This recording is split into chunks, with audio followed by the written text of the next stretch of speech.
From season 4 episode 1 शुरू होता है उसी सीन से जो हमने सीजन 3 के एंड में देखा था। मैन इन येलो जिम को मार रहा है और उससे कहता है it's a terrible Shem you won't see what's happening next because it's my favourite part. फिर वो जूली की तरफ मुड़ता है और कहता है कि तुम स्टोरी चेंज नहीं कर सकती, जिसके बाद जूली सडनली वैनिश हो जाती है और मैन इन येलो थोड़ा कंफ्यूज नजर आता है। इसके बाद टाउन में दो नए लोग अराइव करते हैं, एक पास्टर और उसकी बेटी सोफिया, जो बिल्कुल इनोसेंट और नॉर्मल लगती है। फिर हमें फातिमा की प्रेगनेंसी में सबसे बड़ा ट्विस्ट दिखता है जब उसका बच्चा स्माइली का रूप लेने लगता है, वही स्माइली जिसे बॉयड ने मार दिया था, जो ये कंफर्म कर देता है कि यहाँ मॉन्स्टर्स इमॉर्टल है और डेथ का कोई मतलब नहीं।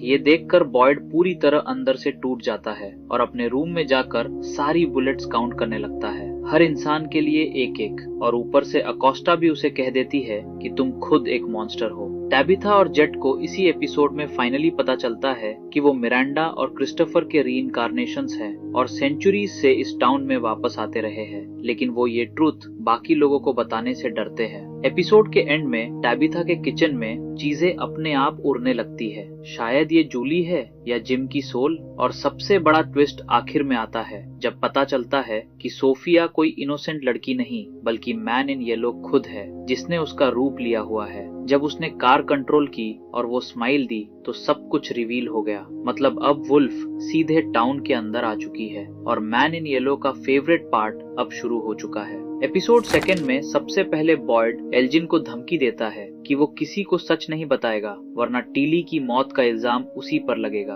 और एल्जिन मजबूरी में मान जाता है। फिर टाउन में एक पेड़ पर खून टपकती पोटली मिलती है जिसमें सबको जिम के होने का डर था, लेकिन अंदर एक बकरी निकलती है। राहत की सांस लेते ही एनिमल फार्म से चीखें आती है और वहाँ जिम की बॉडी उल्टी लटकी मिलती है। दीवार पर लिखा है knowledge comes at a cost. ये देखकर टैबिथा टूट जाती है। ईथन उसे ही जिम्मेदार ठहराता है और घर से निकल जाता है। जूली रैंडल को लेकर जंगल में डंजन्स के पास जाती है। अंदर जाते ही वो सीजन 2 की उस रात में पहुंच जाती है जब जिम भाग रहा था। एक मॉन्स्टर उसे पकड़ लेता है और रैंडल उसे बाहर खींचता है। जूली को कंफर्म हो जाता है कि वो सच में स्टोरी वॉकर है। इधर अकोस्टा एम्बुलेंस लेकर टाउन से भागने की कोशिश करती है, लेकिन बॉयड के बिछाए स्पाइक्स से एम्बुलेंस रुकती है और बॉयड उसे हैंडकफ्स लगा देता है। सारा सोफिया को डाइनर ले जाती है जहां सोफिया मरे हुए लोगों का सामान उठाती है। मैन इन येलो के लिए ये खजाना था क्योंकि अब वो किसी का भी रूप ले सकता था। एपिसोड के आखिर में ईथन जिम की क्रैश्ड आर्मी के पास जाता है जहां उसे जिम बैठा दिखता है, जो उसे बताता है कि बेहोशी में उसने लेक ऑफ टीयर्स देखा था और वही इस टाउन से बाहर निकलने का रास्ता है। लेकिन टैबिथा की आवाज आते ही जिम गायब हो जाता है और एपिसोड इस बड़े सवाल के साथ खत्म होता है कि वो जिम की सोल था या कोई फ्यूचर का स्टोरी वॉकर। एपिसोड 3 में सबसे पहले बॉयड को अपनी डेड वाइफ एबी के नाइटमेयर्स आते हैं और अकोस्टा जो अरेस्ट में है वो उससे एक बुलेट मांगती है ताकि वो खुद को खत्म कर सके। बॉयड उसे एक शर्त पर बुलेट देने का वादा करता है और उसे कॉलोनी हाउस के बेसमेंट का पुराना सामान देखने का काम सौंपता है क्योंकि उसे अकोस्टा में अपनी वाइफ की झलक दिखती है। जिम के फ्यूनरल में अचानक क्रोज का बड़ा झुंड आ जाता है जो बेहद अनयूजुअल था। सोफिया इसका फायदा उठाकर केनी के दिमाग में ये बात डालती है कि जेड और मैथ्यूज फैमिली के आने के बाद से ही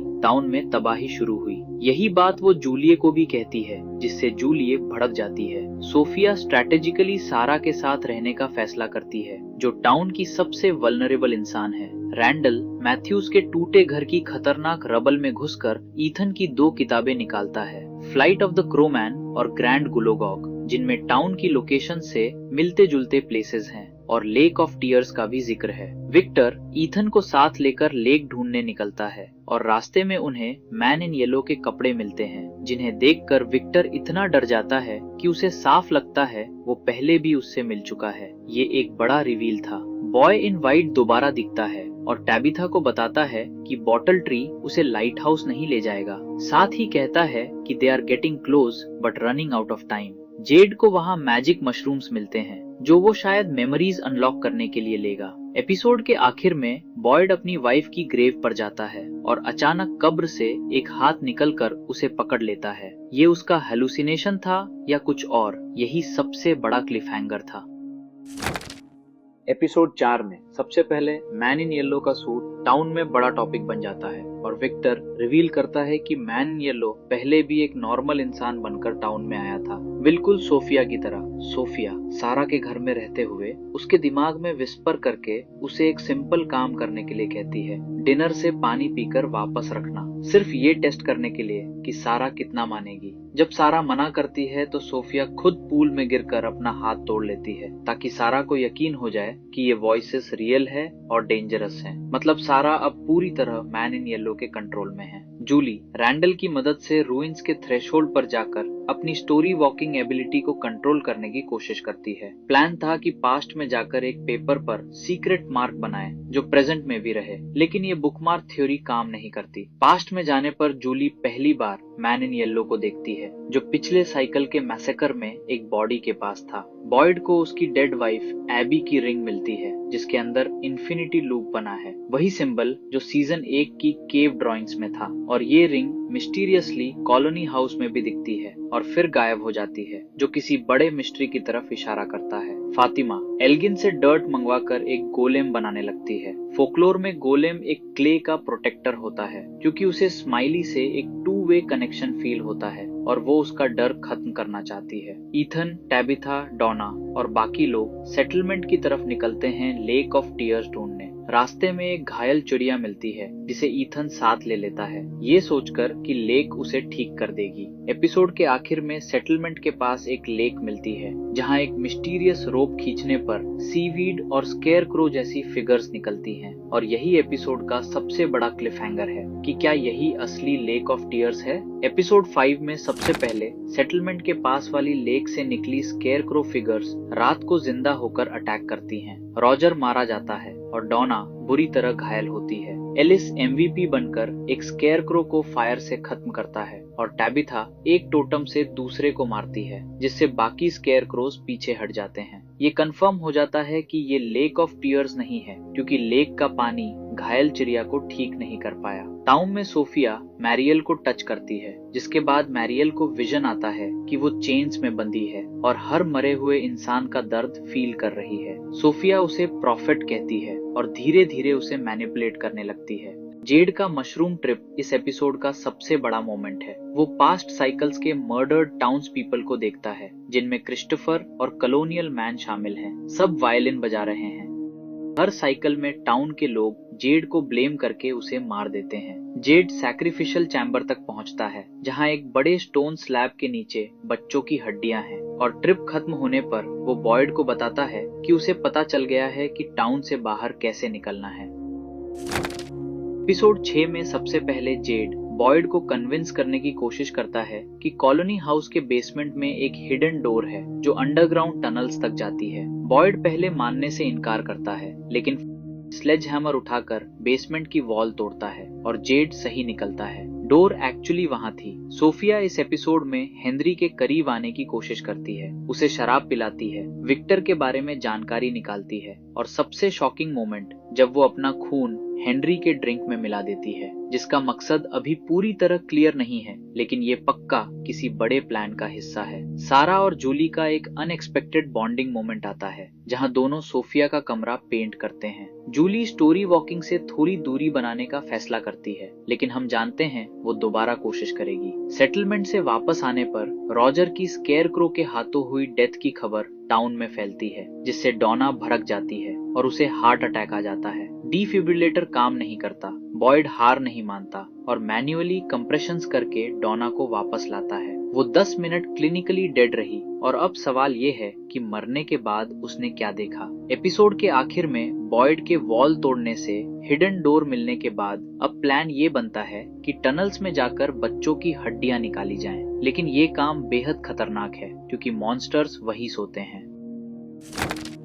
एपिसोड 7 में सबसे पहले टाउन मीटिंग होती है जहां बॉयड सबको जेड और टाइबुटा के रीइंकार्नेशन थियरी के बारे में बताता है। टाउन 2 कैंप्स में बंटने लगती है, कुछ मानते हैं कुछ नहीं और हेनरी सबसे ज्यादा वोकल होकर इसे झूठ कहता है। विक्टर सबको वार्न करता है कि अगर मैन इन येलो वापस आ गया है तो मैसेकर फिर हो सकता है और ईथन को इस साइकिल का सर्वाइवर बनना पड़ेगा, जैसे विक्टर पिछली साइकिल में था। बॉयड का प्लान था कि एक मॉन्स्टर को टोटम से मारा जाए। केनी ये काम करता है, लेकिन सोफिया ने पहले ही मॉन्स्टर्स को ये प्लान बता दिया था, जिससे वो सारे घरों के दरवाजे ब्लॉक कर देते हैं और केनी बस में फंस जाता है, जहाँ स्माइली खुद उससे आमने सामने होता है। यहाँ सबसे बड़ा मोमेंट आता है। फातिमा चीखती है और स्माइली अचानक ह्यूमन फॉर्म में वापस आ जाता है, जिससे केनी बच जाता है। ये प्रूव करता है कि फातिमा और स्माइली का कनेक्शन इतना गहरा है कि फातिमा उसे कंट्रोल भी कर सकती है और गोलेम ने एक प्रोटेक्टर की तरह काम किया। इधर कॉलोनी हाउस में रॉजर की लाश ज़ॉम्बी बनकर अंदर घुस आती है। सोफिया ने उसे रेजरेक्ट किया था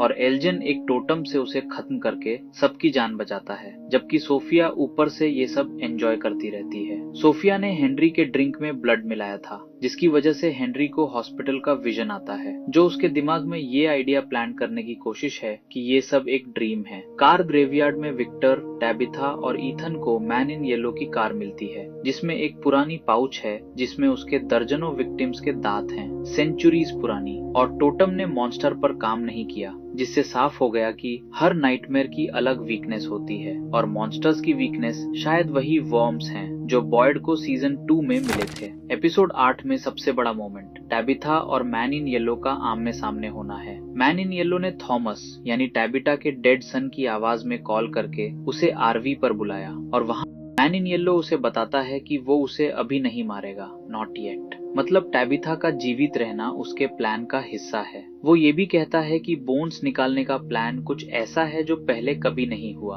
और इसके नतीजे कैटास्ट्रोफिक हो सकते हैं। हेनरी के विजन्स इस एपिसोड में और डेंजरस हो जाते हैं। सोफिया के ब्लड की वजह से उसे हॉस्पिटल विजन आता है, जहां उसे लगता है ये सब एक डिल्यूजन है और एंकर को खत्म करना होगा, जो विक्टर या टैबिथा हो सकते हैं। मतलब हेनरी टाउन के लिए एक बड़ा थ्रेट बनता जा रहा है। फातिमा का स्माइली से कनेक्शन और गहरा हो गया है, लेकिन इसकी कीमत चुकानी पड़ रही है। उसके पेट पर स्पाइडर वेन्स आ गई हैं, heart rate 19 beats per minute हो गई है। वो धीरे धीरे खुद एक मॉन्स्टर या गोलेम जैसी बनती जा रही है। जेड को एक ब्रेक थ्रू मिलती है। बॉटल ट्री सीधे अंडरग्राउंड बरियल चेम्बर के ऊपर है। मतलब प्लान ये होगा कि एक टीम टनल्स में जाकर बच्चों की हड्डियां निकाले और दूसरी टीम ऊपर से बॉटल ट्री उखाड़े ताकि एस्केप रूट बन सके। बॉयड हेलुसिनेशन से टूट रहा है, लेकिन एपिसोड के आखिर में बॉयड इस प्लान के साथ जाने के लिए तैयार होता है, लेकिन सब कुछ इशारा कर रहा है कि ये प्लान बुरी तरह फेल। एपिसोड 9 में सबसे पहले टैबिथा बॉयड को बताती है कि मैन इन येलो रियल है। इससे बॉयड का प्लान तुरंत शिफ्ट होता है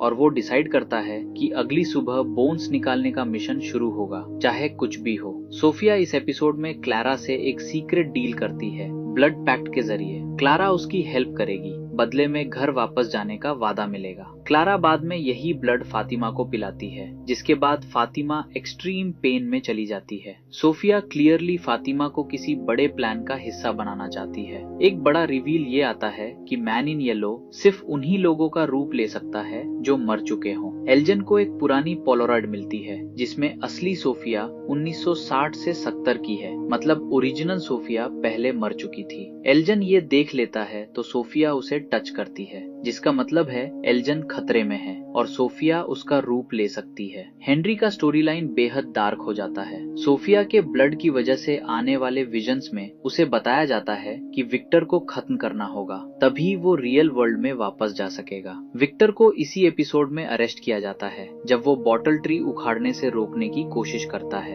अब वो लॉक्ड है और हेनरी के लिए इजी टारगेट है। एपिसोड के आखिर में प्लान शुरू होता है। जेड और टैबिथा टनल्स में उतरते हैं शवल्स लेकर। ऊपर बॉयड और बाकी टीम बॉटल ट्री उखाड़ने की तैयारी में है। जेड और टैबिथा टनल्स में स्टोन कॉफिन तक पहुंचते हैं, जिसमें बच्चों की हड्डियां हैं। लेकिन तभी मॉन्स्टर्स को प्लान का पता चल जाता है और एपिसोड यहीं क्लिफ हैंगर पर खत्म होता है कि क्या टार्प और टैलिस्मैन मॉन्स्टर्स को रोक पाएंगे। सीजन फिनाले में सबसे पहले जेड और तबीथा टनल में बच्चों की हड्डियां बैग में भर लेते हैं और सिग्नल भेजते हैं। ऊपर बॉयड बॉटल ट्री उखाड़ देता है, लेकिन जैसे ही ट्री उखड़ता है मॉन्स्टर्स टैलिस्मैन पार करके टनल में घुस आते हैं। सोफिया ने लैडर की रोप पहले ही काट दी थी, जिससे तबीथा नीचे गिर पड़ती है, लेकिन सनलाइट की वजह से मॉन्स्टर्स आगे नहीं बढ़ पाते। ये कंफर्म हो जाता है कि मॉन्स्टर्स सनलाइट में कमजोर हो जाते हैं। पूरा आसमान काला हो जाता है। अर्थक्वेक्स आने लगते हैं। टाउन में मैरियल की जान सबसे बड़ी कीमत बनती है। स्माइली क्लिनिक में घुस आता है। मैरिले उसे रोकने की कोशिश करती है और स्माइली उसका पेट चीर देता है।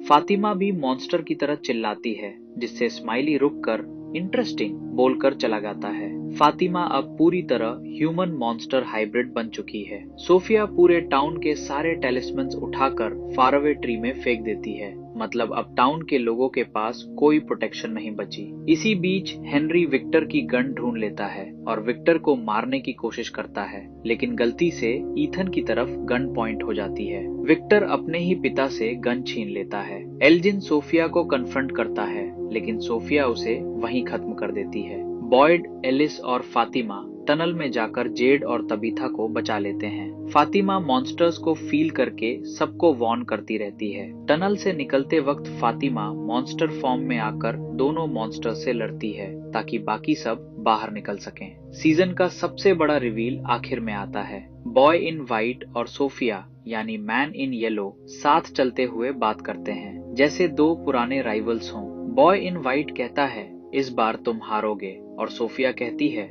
देखते हैं। ये कंफर्म हो जाता है कि ये गेम सेंचुरी से चल रहा है। मैन इन येलो और बॉय इन व्हाइट दो अपोजिंग फोर्सेस हैं, जो इंसानों को अपने अपने तरीके से इस साइकिल में इस्तेमाल कर रहे हैं, और सीजन 5 में यही असली बैटल होगी।